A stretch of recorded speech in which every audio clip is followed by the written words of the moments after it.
Hey there guys, so with the release of Alien Romulus, it was time to go back and rewatch all the Alien movies and rank them all from worst to best. At last place is Alien Resurrection. Now I know the film before this kind of ruined the franchise, but this one caused more harm than good. This is a goofy and stupid movie. I will admit there's some cool action sequences with the xenomorphs, but for a sci-fi movie, it does some outlandish stuff. Sigourney Weaver coming back, but not as Ripley, as a clone of her, and she feels like a completely different character.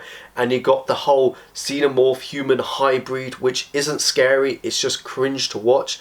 And at times, this film wants to be horny. At number 8 is Alien vs Predator Requiem. Now the reason why I put it over Resurrection, because I think the Yautja xenomorph hybrid was a cool concept. Apart from that, this is a horrible movie. The characters and the storylines are cheap. There's nothing in this movie that actually goes anywhere. And this film is so dark, you can't actually see what's going on. Clearly they saved money on the budget by not having a lot of lighting. And I do think this film goes too far with its kills. I mean, you got a 10-year-old kid with a face hugger, and then you got a woman going into labour in the hospital, and I don't really need to say more. I mean, all I would say is that this is something I would expect from something like a Human Centipede movie than an Alien Predator movie. At number 7 is Alien 3. Now, I admired the risks it took, but it took the sweet, victorious ending of Aliens and shits on it for a lesser sequel with an incomplete script. The CGI is just horrible. The whole dog xenomorph hybrid doesn't really do anything new for the franchise. It's a very sluggish movie with very little payoff, and you do get some big names like Charles Dance, Pete Pufflewaite, Paul McGann, but they're all disposable and they all look the same. At number 6 is Alien vs Predator. This is a very hollow movie with shallow characters, but the beauty about this film that it doesn't use the lore from these two franchises. It makes its own lore up, which leads to some fun action between the Yautja and the xenomorphs. At number 5 is Prometheus. To me, this is the most beautiful looking film on this list. And on paper, this sounds like a cool idea. We're going through themes of existence and creation. But most of the time you forget you're watching an alien movie. And this is a very sluggish movie with one-noted characters, apart from Michael Fassbender. But this film desperately needed some xenomorph action. And number 4 is Alien Covenant. I've always really liked this one. It takes the foundations of Prometheus, but also gives it that alien vibe by giving us xenomorphs and face huggers.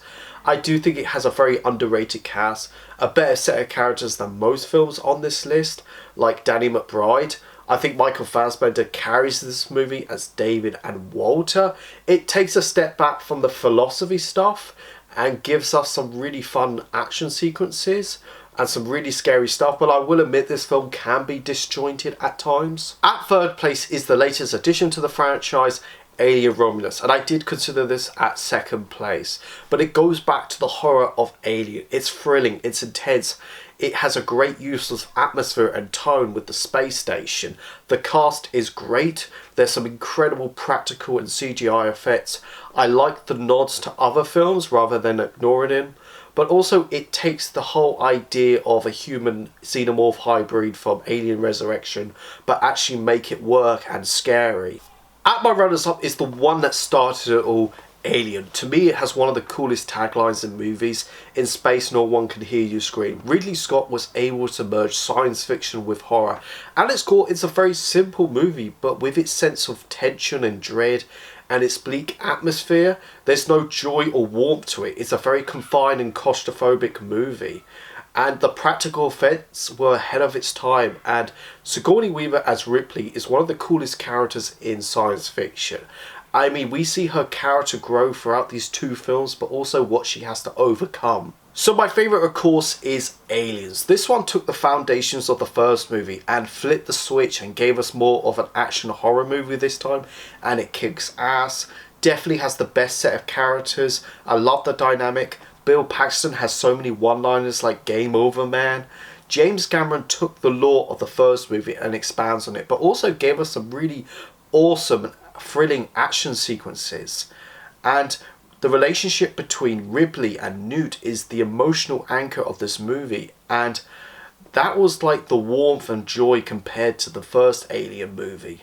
Thank you so much for watching this video, guys. Go like, share and subscribe. Let me know, where would you rank all the Alien movies? Go check out my Facebook, my Twitter and my Instagram page. You guys are awesome. I got you back.